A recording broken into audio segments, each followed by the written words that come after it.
Салмони Форсӣ, бо диққат бошем бародари азиз, обуна шен гӯш кунед ака. Лайка фаромӯш накунед. Салмони Форсӣ як форс буд. Ӯ ягона форсе буд ки исломро қабул кард. Фаҳмидем бародари азиз? Пеш зардуштӣ будак. Мо ака ҳамон тоҷико форсу пеш зардуштӣ будем ку. Як бор мега ӯ ба як роҳбари масеҳияти нестарионӣ вохӯрд. Нестарионӣ бародари азиз як ҷараёни қадимаи масеҳият христианӣ ҳаст ки то ҳол ҳастанд инҳо. Яке хеле каман озяку. خب با یگانگی الله سبحانه و تعالی یا باور داشتن برادر عزیز. با توحید نزدیکتر بودن. میگه وقتی که سلمان اینها رو فهمید دلش میگه خوز با امینا کشید دلش ده میگه ایمان یمیو رو مقصد چیکار انترسوات کرد. او از دارایی از مقام پدر خود میگه دست کشید و هر راه حقیقت رو انتخاب کرد. میگه راه حقیقت انتخاب دست کشید بوی پدرش بگیم. پدرش در چو غضبی شد که حتی میخواست که میگه می سلمان رو به قتل برسونم. فهمیدی؟ برای همین میگه سلمان مجبور شد که میگه چرا سرزمین فارس میگه ترک کنه. و با این خریستانی های اجایشی رفت میگه. او تمام داراییش رو داد میگه. نزد کاهنان زندگی میکرد میگه.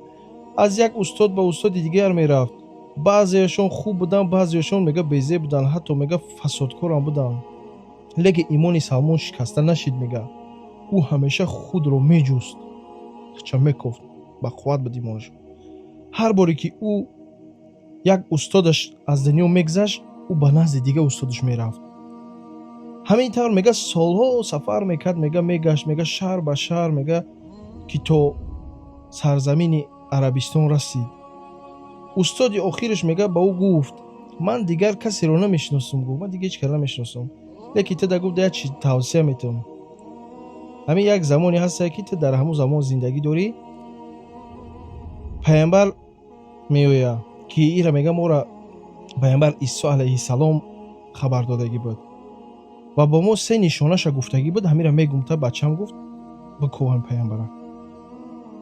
خب گفت این پیامبر گفت صدقه را قبول نمیکنه، لیکن هدیه را قبول میکنه و در بدنش یک نشانه مخصوصی داره، مهر، پیچت پیامبری. همچنان گفت که او در جای پیدا میشه که اونجا خرمای فینیک بسیاره گفت در همونجا. بعدا میگه سلمان پرسید نزدیکترین جو مقصد خرما رو در کجا مقصد بیایم؟ گفت پرسید اگر آدمو او کجا در اینجا خرما بسیاره. بعد آدمو گفتن که هم چی برای شهر تبوک برای گفت همونجا هسته بسیاره همونجا خرما.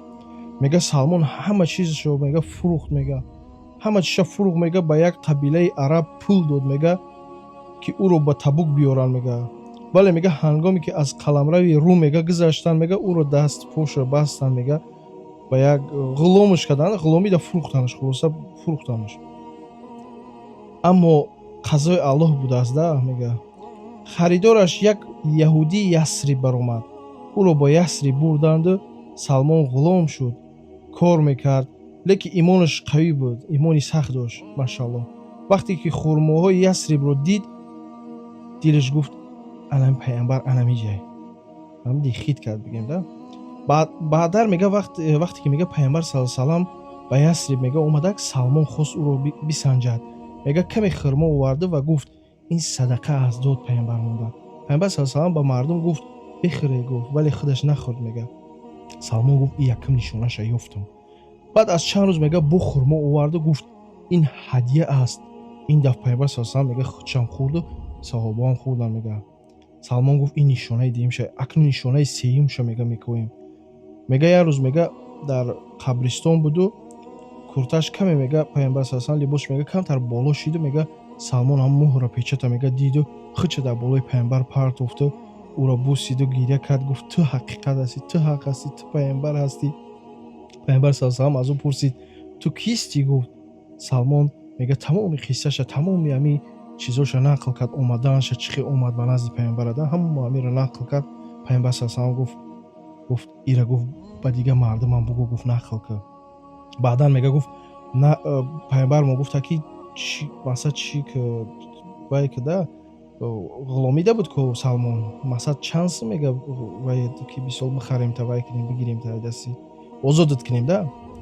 میگه نرش پرسید، میگه اومدک соҳибаш медонӣ чӣ гуфт? Мега ки 300 дарахти хурмо мешинонӣ ва 40 дирҳам нуқра медиҳӣ. 40 та тангаи нуқрагӣ. 300 дарахта бародари азиз уҷа шинондан ниҳолои наво мешинонӣ 5-6 сол ждат мекунӣ ки ӯ бубуроя, баъдан мега хурмоҳо бубуроя уҷа мега.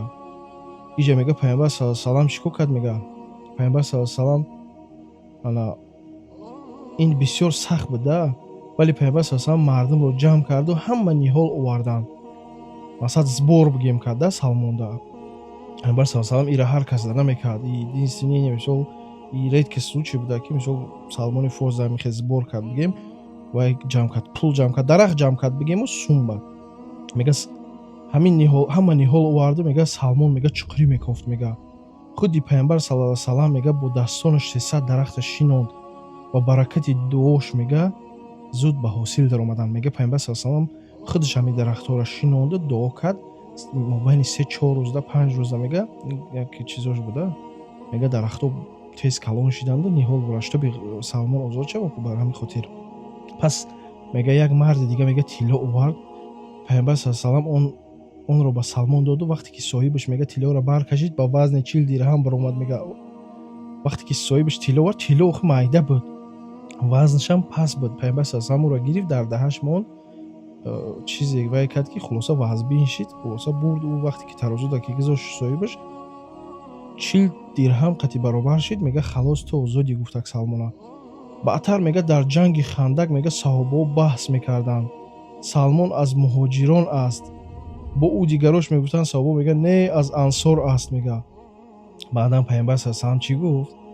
Бинем бародари азиз, пайғамбар саллаллоҳу алайҳи ва саллам гуфт Салмон на муҳоҷир аст, на ансор.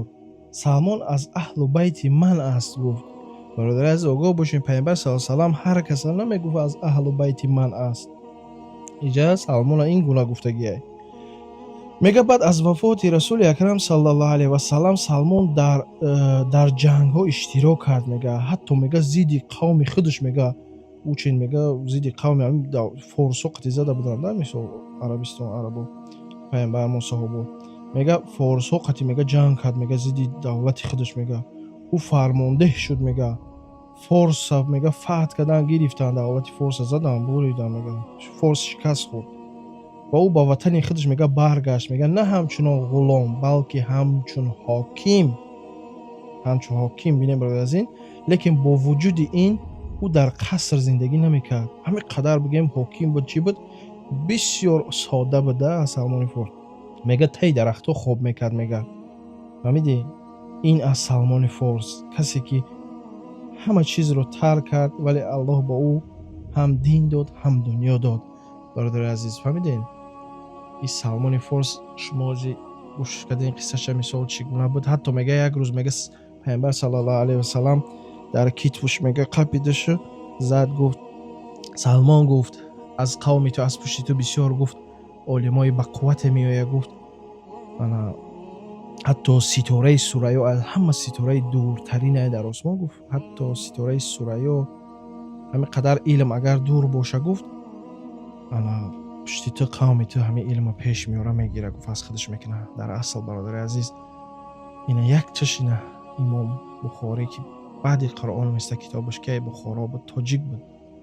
ва яки дигаш имом Абу Ҳанифа, имом Муслим, бисёр олимои бузург аз қавми Форс аст. худи Салмони Форс ки саҳоба буд, аз Форс буд.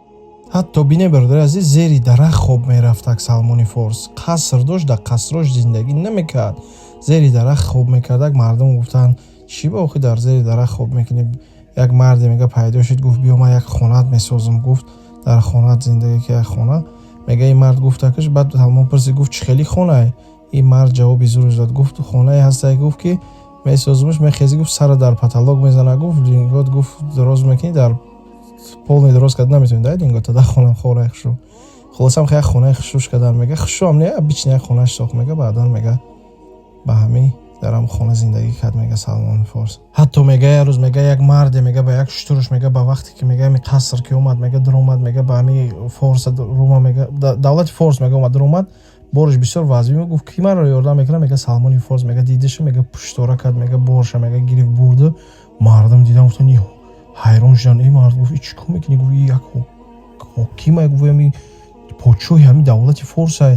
ин мард мега дар тааҷҷуб афтиду бахшиш пурсид, гуфт ман намедонистам, намешнохтам шуморо. Гуфт чо кадай? Гуфт чӣ кор накадай? Гуфт ман гуфт ҳамчун инсон гуфтара ёрдам мекунам. Гуфт ёрдам кардистам. ҳамута мега дафнш кардан, мега аз дунё гузаштак Салмони Форс дар ҳамун мегем сарзамини Форс дар Ирон дафнш кардан. хулоса ба ҳамин дунёро падрод. гуфт бисёр оддии одам буда Салмони Форс. аллоҳ раҳмату мағфиратш кунад. аллоҳу акбар. обуна шем бародарои азиз. иншааллоҳ то видеои дигар маъқул шуда боша, банависед комментария ки маъқул шид, то ки мо видеоро бисёр кунем ва поделиться кунем, лайка фаромӯш накунем.